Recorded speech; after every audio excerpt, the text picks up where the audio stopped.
আপনারা দেখছেন Bengal news live. এখন চোখ রাখবো এই মুহূর্তের গুরুত্বপূর্ণ খবরগুলির দিকে। আরামবাগ শহরের হেড পোস্ট অফিস সংলগ্ন একটি জায়গা ঘেরাকে কেন্দ্র করে স্থানীয় বাসিন্দা ও ক্লাবের বিক্ষোভ। স্থানীয় সূত্রে জানা গেছে, এক আইনজীবী ওই জায়গাটি কেনেন। এরপর জায়গাটিতে আইনজীবী পিলার দিয়ে ঘিরতে গেলে স্থানীয় মানুষ ও ক্লাবের সদস্যরা বিক্ষোভ দেখাতে থাকে। ক্লাব কর্তৃপক্ষের দাবি, এখানে তাদের 64 বছর ধরে দুর্গাপূজা হয়ে আসছে। কি করে তাদের না জানিয়ে তিনি এই জায়গাটি কিনলেন? খবর পেয়ে ঘটনাস্থলে ছুটে আসে আরামবাগ থানার police. Bureau report, Bengal news live, Arambagh.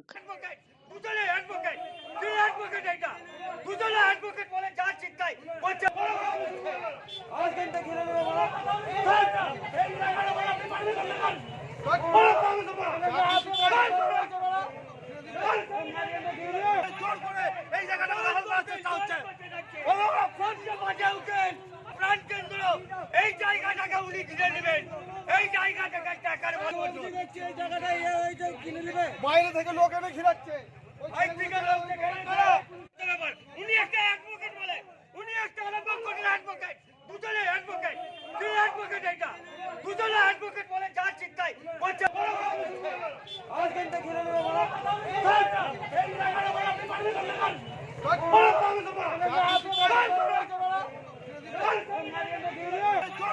এই জায়গাটা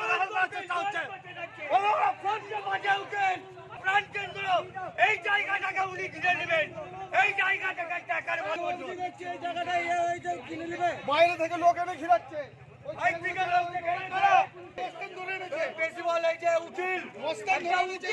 কি করে মস্তান ডেকে আনতে পারে?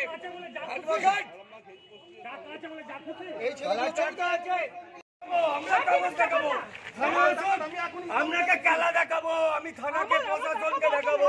আপনি এত কি খেলাবো? মস্তান ডেকে এখানে মস্তান ওই তো বলে দিল, ওই তো বলে দিল যে বলেছে সব ছবি তুলেছে।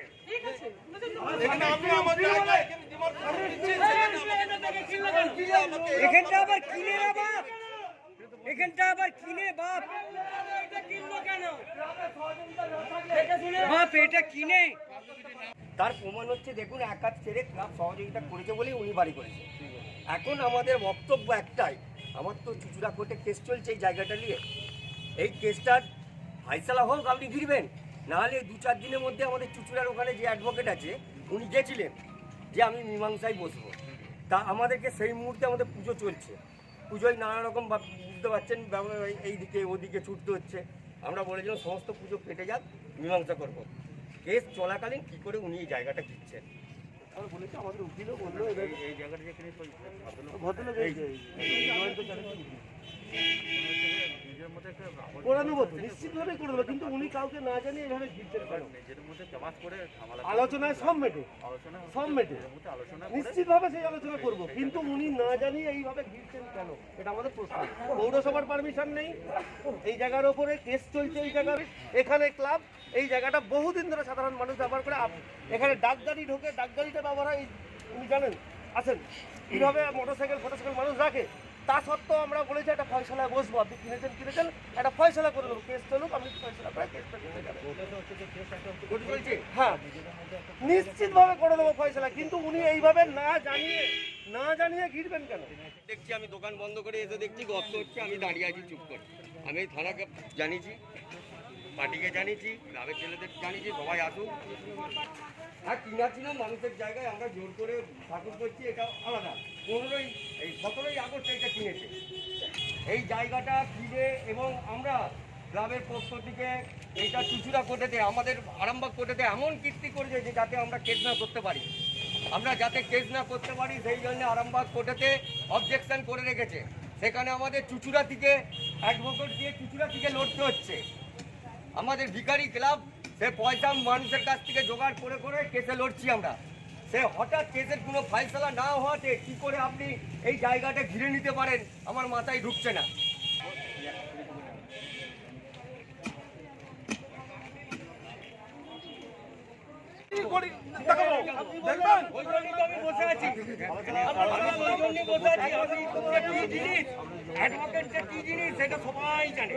আমাকে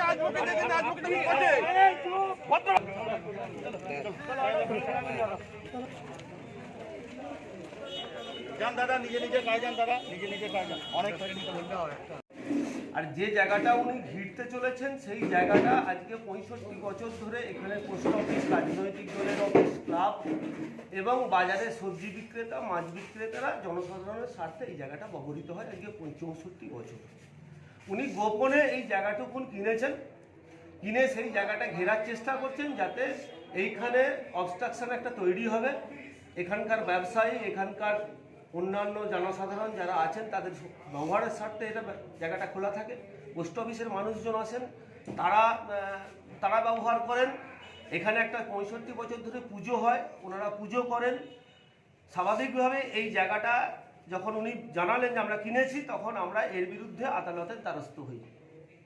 এই ক্লাব আদালতের দ্বারস্থ হয়, আমরা সহযোগিতায় আছি। আমরাও বলেছি যে ওনারা যে কেসটা করেছেন এটা স্বাভাবিকভাবেই এইটা ঠিকই করেছেন, কারণ এখানটা পাবলিক প্লেস, উনি এইভাবে জায়গাটা কিনতে পারেন না। এরপরে উনি ওনাদের যে উকিল ওনার কাছে যান, সেখানে গিয়ে উনি প্রস্তাব দেন এই জায়গাটাকে একটা ফয়সলা বসে করতে হবে।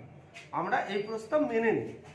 আমরা বলি যে এই মরশুমটা কেটে যাক, আমাদের কিছু রাজনৈতিক কর্মসূচি আছে, ক্লাব, রাজনৈতিক দল, আমরা পার্টি অফিস, প্লাস এখানকার যে সাধারণ ব্যবসাদাররা আছেন, পোস্ট অফিসে যারা আছেন, এখানকার পোস্ট অফিসে যারা থাকেন, সবাই মিলে বসে একটা সমস্যাটার সমাধান করা হবে। কিন্তু উনি এই সময়ে কাউকে কিছু না জানিয়ে বাইরে থেকে মাস্তান ভাড়া করে এনে, কিছু লোক ভাড়া করে এনে এইখানে জায়গাটা জোর করে ঘেরানোর চেষ্টা করছেন। এলাকার মানুষ প্রতিবাদ করেছেন। কাগজ আমি রেজিস্ট্রেশন করি, তার দলিলের কপি এটা। আমার এই পাশেতে বিবেকানন্দ স্পোর্টিং ক্লাব আছে, যে ক্লাবটা এই টিএস কেস নাম্বার 3785-তে এই কেস নাম্বারে তার ইভিকশনের অর্ডার আছে, অথচ তারা ভাঙচুর তো করেনি, উপরন্তু এরা এখানে গেড়ে বসেছে।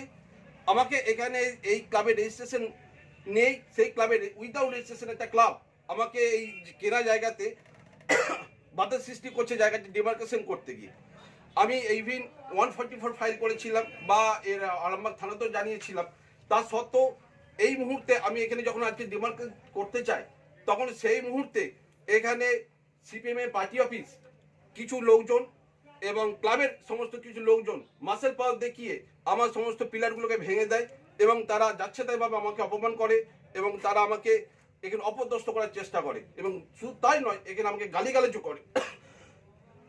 অথচ আমি আমার এই যে কেনার দলিল, কেনার রেজিস্ট্রেশনের সমস্ত কপি, এই ক্লাবের এরা ইভিকশনের অর্ডার রয়েছে, তারা এখানে কোর্টে মীমাংসা করেছে, সমস্ত কাগজপত্র আমার কাছে রয়েছে।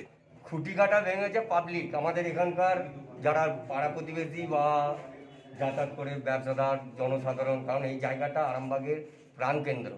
এই জায়গায় পৌরসভা, প্রশাসন, পাবলিক, সমস্ত গাড়ি, জিনিসপত্র সব থাকে। সবচেয়ে বড় কথা কি, এই ক্লাব তখন আমার জন্মগ্রহণ হয়নি, 64 বছর পুজো করে আসছে, তার সমস্ত ডকুমেন্টস আমাদের কাছে আছে। ক্লাবটা রেজিস্ট্রেশন ক্লাব, তারও ডকুমেন্টস আছে। আমাদের প্রতিবাদ একটাই, উনি গত বছর আমাদের ক্লাবের পুজো কমিটির সভাপতি ছিলেন এবং সভাপতি থাকাকালীন উনি আটঘাটগুলো দেখে নিলেন যা আমাদের ক্লাবের হালচাল কি, ক্লাবে কজন মেম্বার আছে। সত্যি তাই, ক্লাব ভিখারি হয়ে গেছে, কোনো মেম্বার নাই, যে যার ব্যবসা, যে যার এখানে বেশি ড্রাইভার, হেল্পার, রোজ আনে রোজ খায়, সেই সব নিয়ে পুজো করতে হয়, কোনো চাপ নেই। সেখানে উনি প্রেসিডেন্ট হয়ে কি করে এই জায়গাটি কিনে নিলেন এবং ক্লাব উনাকে সহযোগিতা করে, আপনারা বাইরে বেরিয়ে দেখতে পারেন, বাইরে ক্লাবের এক হাত না ছেড়ে উনাকে ঘর করতে দেওয়া হয়েছে। আপনারা আইন জানেন, একটা দেয়াল থেকে একটা বাড়ি করতে গেলে 4 ফুট ছাড়তে হয়, ওখানে দেখে নেবেন ক্লাবের সহযোগিতায় সব কিছু সুবিধা পেয়ে আজ ক্লাবের প্রেসিডেন্ট হয়ে কি করে ভিতরে 17ই আগস্ট, এবছর 2020 17ই আগস্ট উনি জায়গাটি কিনে নিয়ে ক্লাবের সঙ্গে উনি শত্রুতা বাড়াচ্ছেন। আর দ্বিতীয়ত, উনি ভালো করে হাড়ে হাড়ে জানেন যে এই ক্লাবটা কত বছরে। আমাদের কাছে একটাই, ওনার কাছেও অনুরোধ, উনি জায়গাটি ভুল করে কিনে নিয়েছেন, কোনো ঝগড়াঝাঁটি কিচ্ছু না, উনি প্রেসিডেন্ট। আমরা চাই, জোরাত করেও বলছি, উনি কিনে নিয়েছেন, ক্লাবকে দিন, নাহলে পুজো যেমন হচ্ছে থাক, উনিও ব্যবহার করুন, সব কিছু করুন, কিন্তু ক্লাবের এই জায়গায় ঘিরা চলবে না, এটাই। আর নাহলে আমাদের জন্য, আপনাদেরকে আরও বলা হয়নি, উনি ক্লাব যাতে না আরামবাগ কোর্টে লড়তে না পারে তার জন্য এমন একটি কি ভাষায় কত ধারা কি সব বলে, বার অ্যাসোসিয়েশনের ক্ষমতা বলে, বার অ্যাসোসিয়েশনের ক্ষমতা বলে। যেহেতু উনি একটি অ্যাডভোকেট, উনি অ্যাডভোকেটের ক্ষমতা দেখিয়ে বার অ্যাসোসিয়েশনের সঙ্গে আলাপ করে যাতে আমরা কোনো কেস ফাইল না করতে পারি, ওর জন্য ব্যবস্থা করেছেন। আমাদের পয়সা চাঁদা তুলে আমাদেরকে চুচুড়া কোর্টে যেতে হয় লড়তে, যেহেতু আরামবাগে লড়া যায়নি। তাহলে উনি বলুন, একটা প্রেসিডেন্ট হয়ে কি করে ক্লাবের সামনেটা উনি কিনলেন? ক্লাবের সঙ্গে আলোচনা করতে পারতো। উনি তো ক্লাবেরই সদস্য প্লাস প্রেসিডেন্ট। হ্যাঁ, এ কি উনি অ্যাডভোকেট এবং প্লাস সবসময় কিছু হলেই বলে আমার টাকা আছে আমি কিনেছি। তাহলে ক্লাবে যখন মিশে তখন ওই টাকা এইভাবে, এবং কি উনি ঠাকুরের দাম দিতেন। হ্যাঁ, হয়তো ওইটা লিখিত দেখাতে পারবো না, কারণ দাম দিয়ে সে তো স্লিপ দেওয়া হয়নি, বা ঠাকুর করতে গেলে সেখানে টাকা দিয়ে স্লিপ দেয় না।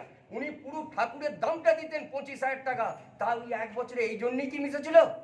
এই আমার বক্তব্য, এবং সমস্ত ভারতবাসীকে জানাই, এই ক্লাবে আমাদের প্রতি উনি যে অন্যায় অবিচারটা করছেন, অন্য ক্লাবে যাতে না এরকম করে। আমার নাম সুভাষিস পাল, বিবেকানন্দ ক্লাবের সেক্রেটারি।